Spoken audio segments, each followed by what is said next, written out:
ঢাকা বিশ্ববিদ্যালয়ের ছাত্রদলের নেতা শাহরিয়ার আলম শাম্মুর হত্যার পেছনে রাজনীতি দেখছে বিএনপি।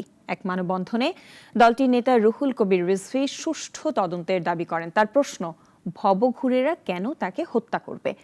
অন্যদিকে বিচারের দাবিতে বিশ্ববিদ্যালয়ের ক্লাস পরীক্ষা বর্জন করে বিক্ষোভ করেছে ছাত্রদল।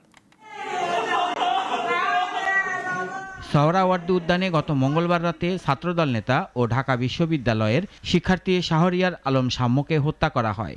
এরপর থেকেই হত্যার প্রতিবাদ ও বিচারের দাবিতে কর্মসূচি পালন করে ছাত্রদল। এরই ধারাবাহিকতায় বিশ্ববিদ্যালয়ে আজ সব ক্লাস ও পরীক্ষা হয়নি, আর ক্যাম্পাসে বিক্ষোভ করে ছাত্রদল। অন্যদিকে এই হত্যার প্রতিবাদে জাতীয় প্রেস ক্লাবের সামনে আয়োজন করা হয় মানববন্ধনের। এতে অংশ নেন বিএনপি নেতারা। বিএনপির জ্যেষ্ঠ যুগ্ম মহাসচিব বলেন, ফ্যাসিবাদের পতন হলেও দেশে কেন এখনও হত্যাকাণ্ডের ঘটনা ঘটছে? শাম্মুর হত্যাকাণ্ডের পেছনে কোনো উদ্দেশ্য আছে বলেও জানান তিনি।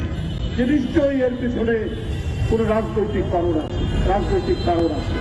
কারণ সে ফেসবুকে যারা আন্দোলন করছিলেন জাতীয় সঙ্গীত ইস্যুতে,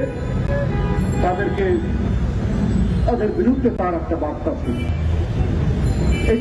এটাই কি কারণ? আমি পুলিশ বিভাগকে বলবো, ভালো করে খতিয়ে দেখুন। ভবঘুরে গ্রেপ্তার করেছেন মানুষ, কিন্তু সব বিষয় সহজভাবে নেয় না। শাম্মু হত্যার পর ঢাকা বিশ্ববিদ্যালয়ের ভিসির ভূমিকার সমালোচনাও করেন বিএনপির এ নেতা। বলেন, তিনি তার নিজের আদর্শ প্রতিষ্ঠা করতে চাচ্ছেন ক্যাম্পাসে। তিনি বিশ্ববিদ্যালয়ের শান্তি রক্ষার জন্য সবার সাথে কথা বলবেন, কিন্তু উনি যদি রত হয়ে যান, উনি যদি তার বিশেষ দর্শনকে প্রতিষ্ঠিত করার কাজে নেমে যান, তাহলে বিশ্ববিদ্যালয় কখনোই শান্তিপূর্ণ হবে না। জগন্নাথ বিশ্ববিদ্যালয়ের শিক্ষার্থীদের আন্দোলন নিয়ে সরকারের দ্বিচারিতার প্রশ্ন তোলেন বিএনপি নেতারা। হুঁশিয়ারি দেন, শাম্মু হত্যা ভিন্ন খাতে নিলে সরকারের জন্য তা সুখকর হবে না। রাশেদুল কাদির, নাগরিক, ঢাকা।